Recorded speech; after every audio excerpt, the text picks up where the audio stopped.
మీరు తరచుగా పళ్ళు రుద్దే అలవాటుంటే కాలక్రమంలో అవి గణనీయంగా దెబ్బతింటాయి.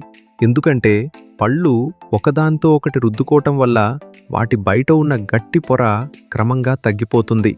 దాంతో లోపల ఉన్న మృదువైన భాగం మరియు నర్వ్స్ బయటపడతాయి. దీనివల్ల పళ్లలో తీవ్రమైన సెన్సిటివిటీ వస్తుంది. పళ్ల రక్షణ పొర లేకపోవటంతో కావిటీస్, టూత్ డికే మరియు తీవ్రమైన జానొప్పి వచ్చే ప్రమాదం పెరుగుతుంది.